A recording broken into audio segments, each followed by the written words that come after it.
The woman's hands trembled as she placed the white lilies on the grave, unaware that someone was watching her from behind the oak tree. Mark Davis had come to visit his mother's grave on the anniversary of her death, only to find a stranger kneeling before the headstone he knew so well. Who was she? And why was she crying over his mother's grave as if she had lost someone dear to her too? If you're touched by this story already, please consider hitting that like button and subscribing to the channel for more emotional true stories that will warm your heart and remind you of the unexpected connections that bind us all. Mark clutched his 7-year-old daughter Emma's hand tightly as they walked through the cemetery gates. The November wind whipped around them, scattering golden leaves across the path. Emma's other hand held a small bouquet of yellow daisies, her grandmother's favorite. "Daddy, will Grandma know we're here?"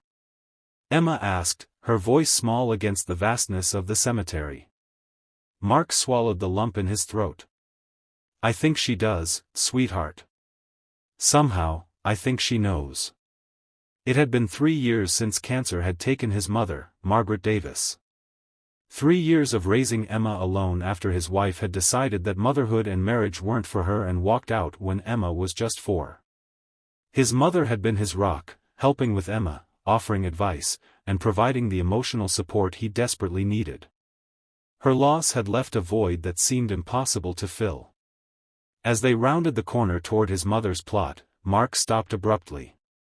There, kneeling before his mother's headstone, was a woman he'd never seen before. She was perhaps in her early 40s, with auburn hair pulled back in a loose ponytail.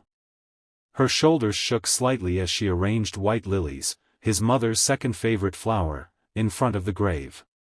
"Who's that lady, Daddy?" Emma whispered, tugging at his sleeve.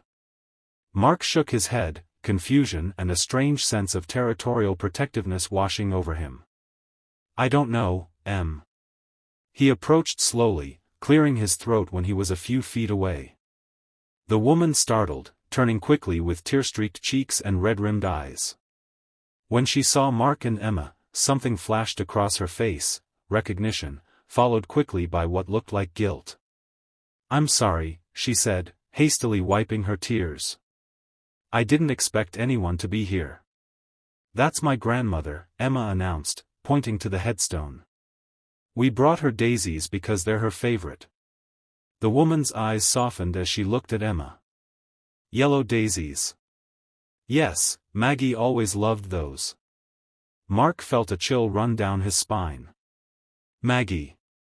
Only those closest to his mother had called her that. "How did you know my mother?" he asked, his voice sharper than he'd intended. The woman stood, brushing dirt from her knees. "I'm Claire. Claire Winters." She hesitated, as if weighing her next words carefully. "I knew your mother for many years." "Funny, she never mentioned you," Mark said, unable to keep the suspicion from his voice. His mother had been his confidant, and he hers. They'd shared everything, or so he'd thought. Claire looked down at the lilies she'd placed.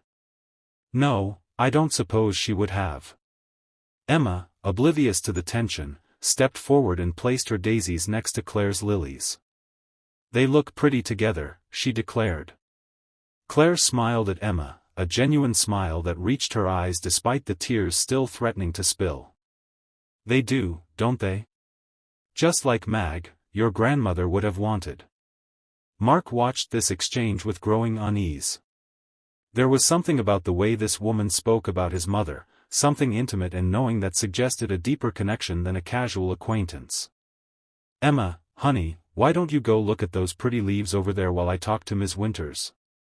Mark suggested, pointing to a nearby maple tree shedding its vibrant red foliage. Once Emma was out of earshot, Mark turned to Claire.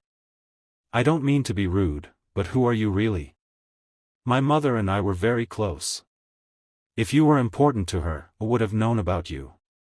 Claire took a deep breath, her eyes never leaving Margaret's headstone. "Some relationships are complicated, Mark. Some secrets are kept not out of shame, but out of love and protection." "What's that supposed to mean?"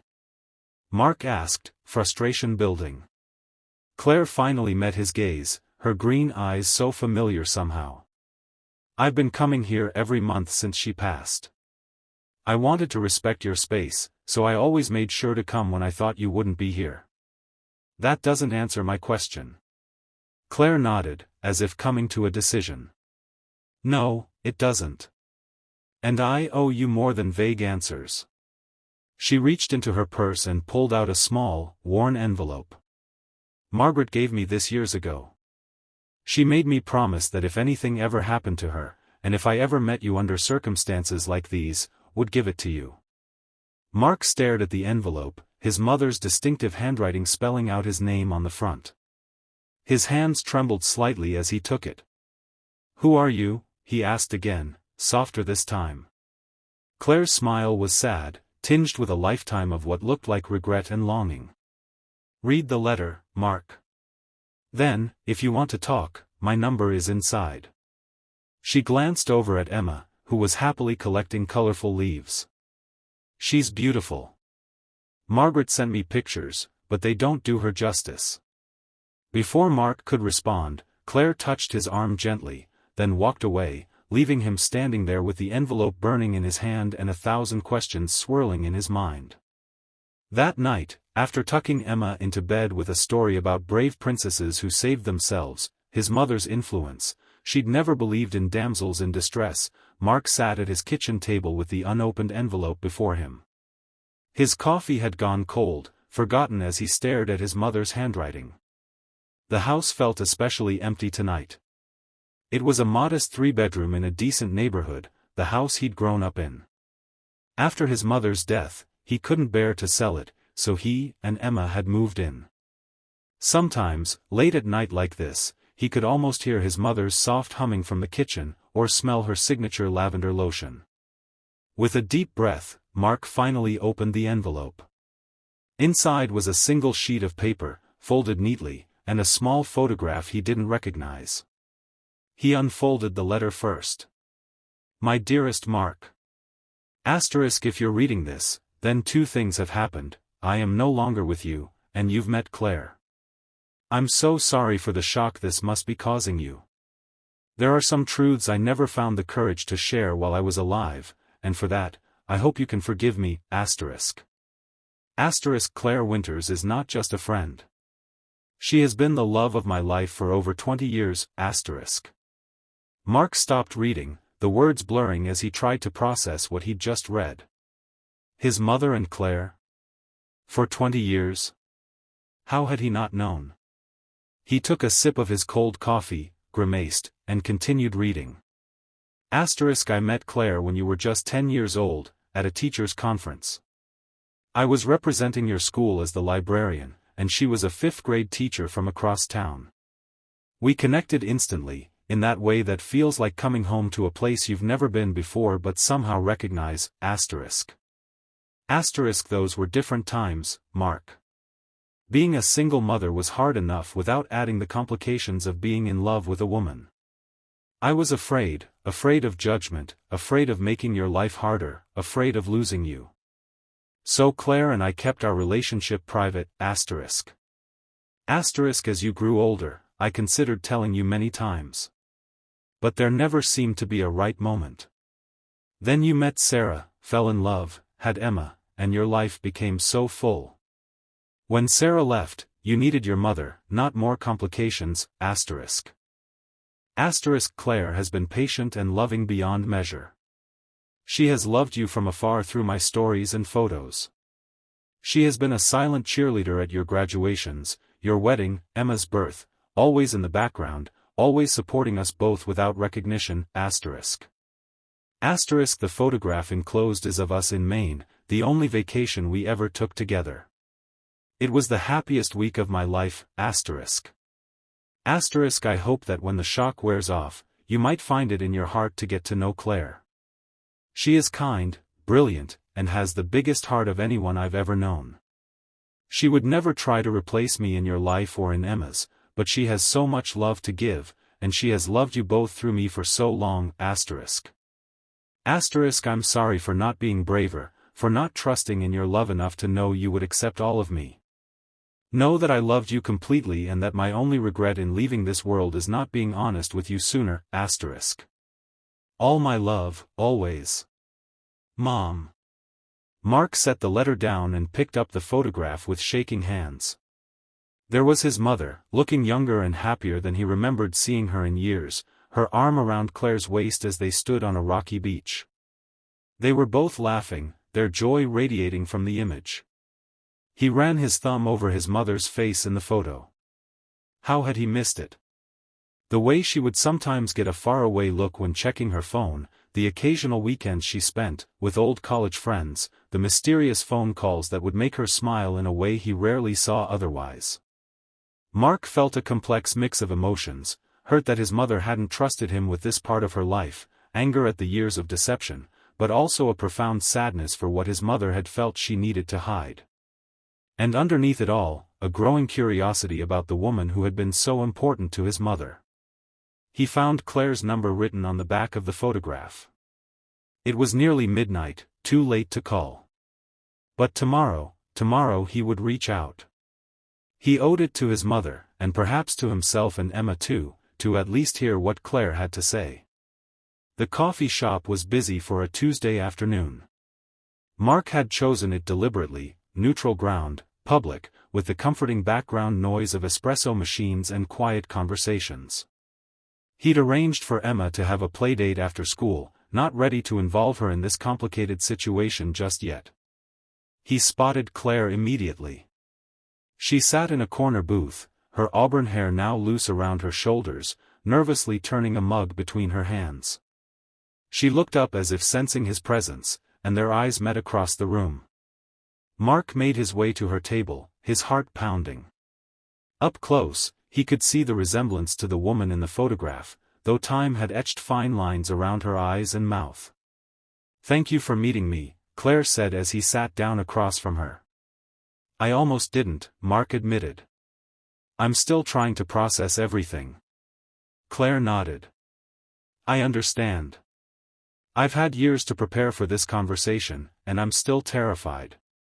A waitress came by, and Mark ordered a black coffee, needing something to do with his hands.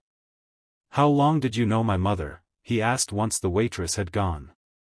23 years, Claire replied without hesitation. "We met when you were 10, just like she wrote in her letter." "And you were together that whole time? In secret?" Claire's expression softened with memories. "Not exactly in secret, but privately. We had friends who knew, other teachers, mostly. Your mother was very careful to keep that part of her life separate from you." "Why?" The question came out more plaintively than Mark had intended. "Did she think I wouldn't accept her?" "She was afraid," Claire said gently. "Not just of your reaction, though that was part of it. She grew up in a different time, Mark. Her own parents had disowned her sister for less. And being a single mother in a small town, she was already under scrutiny. She didn't want to make your life any harder. So instead she lied to me for decades," Mark said, unable to keep the bitterness from his voice. Claire flinched slightly. She never saw it as lying. More like compartmentalizing. She was protecting everyone she loved in the only way she knew how. The waitress returned with Mark's coffee, giving him a moment to collect his thoughts. "Tell me about her," he finally said. "Tell me about the part of my mother I never knew." Claire's eyes lit up, and for the next hour, she shared stories that painted a picture of Margaret Davis that both aligned with and expanded the mother Mark had known. She told him about their quiet dinners at Claire's apartment, their shared love of obscure poetry, the way Margaret would always bring home interesting rocks from her walks for Claire's collection. She described how his mother had supported her through her father's death and her sister's battle with addiction. "She was so proud of you," Claire said, her voice thick with emotion. "Every achievement, every milestone, she would call me immediately to share the news. When Emma was born, I thought she might burst with joy." Mark felt tears prickling behind his eyes. "She was an amazing grandmother." "I know. She showed me every picture, told me every story." Claire hesitated, then reached into her bag. "I have something for you." She pulled out a small photo album and slid it across the table. Your mother kept this at my place. It's pictures of us over the years. I thought you might want to see this side of her life. Mark opened the album with trembling hands. The first photo showed his mother and Claire, much younger, sitting on a park bench with ice cream cones, laughing at something off camera. He turned the pages slowly, watching their relationship unfold through birthdays, holidays, and ordinary moments captured in time. There's something else you should know, Claire said quietly as Mark neared the end of the album. When your mother got sick, she made me promise to stay away from the hospital, from the funeral. She didn't want to complicate things for you during such a difficult time. Mark looked up sharply. You weren't at her funeral? Claire shook her head, tears spilling onto her cheeks. I watched from my car, parked down the street. I came to the cemetery after everyone had gone. It was the hardest thing I've ever done, not being able to say goodbye properly, not being recognized as someone who had lost the love of her life. The realization hit Mark like a physical blow. While he had been surrounded by friends and family offering condolences and support, Claire had grieved alone, her relationship with his mother erased from the narrative of Margaret's life. I'm sorry, he said, the words inadequate but sincere. That must have been unbearable. It was her choice, Claire said, wiping her tears. And I respected it because I loved her. They sat in silence for a moment, the weight of shared grief hanging between them. Emma asks about her grandmother all the time, Mark said finally. I tell her stories, but there's so much I didn't know. So much I couldn't share. Claire smiled through her tears. Margaret talked about Emma constantly. She kept a special box of things she wanted Emma to have someday, books they read together, little treasures they found on walks. I never found a box like that, Mark said, frowning. It's at my house, Claire admitted. Along with some other things she wanted kept safe. I can bring them to you, or I could come get them, Mark finished. Maybe bring Emma sometime. If that's okay. The hope that bloomed on Claire's face was almost painful to witness. I would like that very much. But only if you're comfortable with it. Mark nodded slowly. I'm not there yet. But I think I could be, someday soon. He closed the photo album and handed it back to her. Could I borrow this for a while? There's a lot I need to process, and I think seeing her happy like this might help. Of course, Claire said, pushing the album back toward him. It's yours now. As they prepared to leave, Mark found himself asking the question that had been nagging at him. Why did you keep visiting her grave? After all this time? Claire's smile was sad but genuine. Because I promised her I would. And because even though no one knew I was her partner in life, I could at least be there for her in death. She paused. And I suppose I was hoping, someday, to meet you properly. To know the son she loved so much. Mark nodded, understanding dawning. His mother had kept Claire a secret from him, but she had also kept him alive for Claire through stories and photographs. They had both been loved by Margaret Davis, just in different compartments of her complicated heart. Next week, he said suddenly. Emma and I usually visit Mom's grave on Sundays. Maybe you could join us next week. The smile that lit up Claire's face was answer enough. The following Sunday dawned clear and crisp. Mark felt a nervous energy as he helped Emma pick out clothes for their cemetery visit. Daddy, why are you so jumpy today? Emma asked, her perceptive eyes missing nothing. Mark sat on the edge of her bed, trying to find the right words. Remember the lady we met at Grandma's grave last week? Miss Claire? Emma nodded. The one with the pretty white flowers. That's right. Well,